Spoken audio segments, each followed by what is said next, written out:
As Adam approached the abandoned house, every step he took seemed to trigger the creaking of weakened floorboards, as if it were the only sound in this forsaken place. He looked up at the aged structure. Its walls were marred with decay, allowing glimpses of the darkness within to seep through the cracks. The shattered glass of the windows sparkled like the eyes of phantoms, unable to conceal the secrets within. A chill breeze washed over Adam, carrying with it the echoes of past lamentation and weeping, as though it held the sighs of restless spirits. The desolate surroundings were bordered by dead trees, resembling corpses in a forest. Their branches swayed gently in the wind, emitting an eerie atmosphere. It was evident to Adam that this was no ordinary abandoned house. It was a place of ancient mysteries, shrouded in unfathomable secrets. As Adam pushed open the ancient door, it creaked loudly, emitting a musty odor, as if the door hadn't been opened in a long time. With each step he took into the hallway, a low whisper echoed through the shadows. "Welcome, Adam." The voice was both low and gentle, seeming to emanate from every corner of the house, sending shivers down his spine.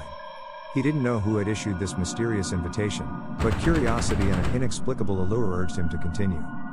The dim, flickering light in the hall barely illuminated the vast room. Dust-covered, antiquated furniture filled the space, and the portraits hanging on the walls appeared weathered and worn, bearing the marks of time. Suddenly, Adam's gaze was drawn to a door at the far end of the hall.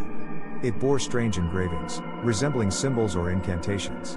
It emitted a faint glow, as if guiding Adam deeper into the unknown. His heart raced, and he decided to follow the enigmatic invitation, venturing to uncover the mysteries of the abandoned house.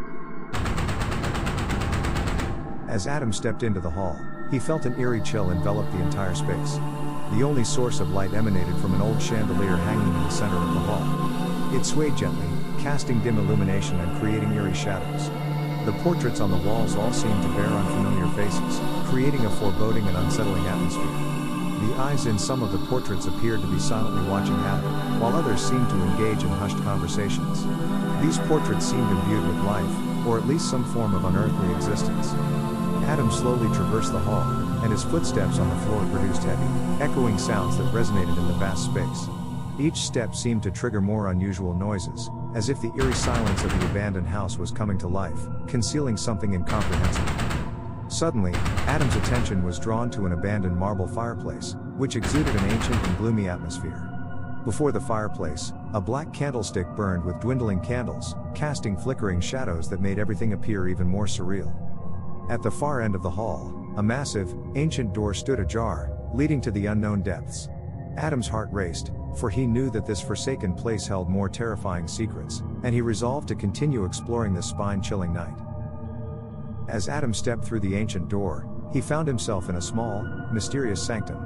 At the room's center stood an ancient altar, adorned with flickering candles that illuminated the surroundings with dancing shadows. Before the altar, Adam beheld the enigmatic lady, Irene. She wore an ancient robe, her long hair cascading over her shoulders, and her deep eyes seemed to pierce his soul. Her hand gently rested on the altar, surrounded by ancient scrolls, symbols, and arcane artifacts. "Welcome, Adam." Irene's voice remained soft yet carried an air of mystical power. "I invite you to partake in an ancient ritual, one that will tightly bind your destiny to the netherworld." Adam felt an irresistible allure, and his curiosity had transformed into determination. He nodded in agreement. He began to realize that this was no ordinary Halloween night, it was a mysterious pact with the supernatural netherworld. The ritual would unveil more unknown secrets, and Adam, undaunted, was prepared to embark on this terrifying journey. In the room where the ancient ritual was conducted, the flickering of candles filled the air with a tranquil ambience, their glow echoing with ancient calls.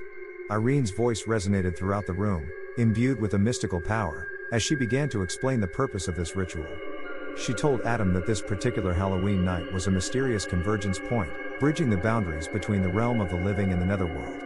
On this night, the gateway to the netherworld stood open, allowing the living to interact with the deceased, to gain knowledge and power. Irene continued to narrate, explaining that this ancient ritual would make Adam a conduit, a link between two worlds, to transmit information and power. He would be able to glimpse the secrets of the netherworld and interact with the souls of those who had passed away. Adam couldn't help but be astonished, and he began to contemplate whether he was willing to shoulder this responsibility. At the same time, he realized that this ritual would bring unprecedented knowledge and power but also carried substantial risks and irreversible consequences. On this enigmatic Halloween night, Adam faced a life-altering decision.